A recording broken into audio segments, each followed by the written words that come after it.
Balikan ko po, naputol po tayo kanina. Opo. Naniniwala po ba kayo na ang confidential fund para yaan po ay makakuha tayo ng impormasyon para makasave ng buhay, para makakaroon tayo ng law and order? If used properly, yes, Your Honor. Okay. Opo. Kayo po, sa defense, naniniwala po ba kayo? Yes, Your Honor. Opo. Kung sa palagay niyo po, nung panahon na si Marshal Bonifacio ay may confidential fund at nalaman niya na merong magtatangka sa kanyang buhay, sa palagay niyo po ba buhay pa si Senator Benigno Aquino ngayon? Well, assuming, Your Honor, that the foreign occupants were those lone threats to his life, then probably yes, Your Honor. Salamat po. Kayo po. Actually, Your Honor, okay. I'm not aware really of the circumstances during that time, Your Honor. So Okay. I cannot really comment intelligently on that. Yes, opo. Yes, Your Opo. Honor. Sige.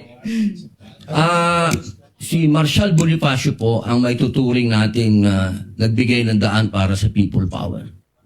Yung kanya pong pagkamatay. Opo. Siya po ay na-assassinate. Opo. Sa palagay niyo po ba kung meron siyang confidential fund nung panahon na yun, ay nagkaroon siya ng information na merong assassination na magagawa sa kanya? Likely, Your Honor. Salamat po. Pangalawang tanong po. Palagay niyo po ba kung meron confidential fund si former Senator Angara, na sa ngayon ay sekretary ng DepEd, maaari po bang napigil niya ang mga shooting incident sa mga paaralan? I cannot speculate. Wala pong speculation. Sa tingin lang po niyo, kung meron sa... sa... Sabi niyo po kasi kanina, sumang-ayon po kayo, kung may confidential fund, maaring makapigil, makapagbigay ng kapayapaan, law and order. Sa palagay niyo po ba, kung meron siyang confidential, ano lang naman po yun, yes or no? Kung hindi po kayo naniniwala, ay hindi, no? No, Your Honor. Okay, salamat po. Kayo po. It can, Your Honor, if the purpose of the confidential fund is to conduct surveillance, Your Honor, on the threats. So, kinda. Yes. Tama ba yung aking diction? Kinda. Salamat po. Salamat po. Isa po sa ating saksi.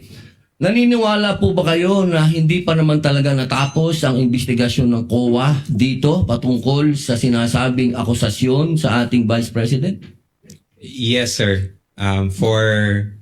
Nasa stage pa po, sir, ng submission of yung decision for the motion for reconsideration. So I would say that it's not yet final, Hindi sir. po siya final. Yun lang po. Maraming salamat.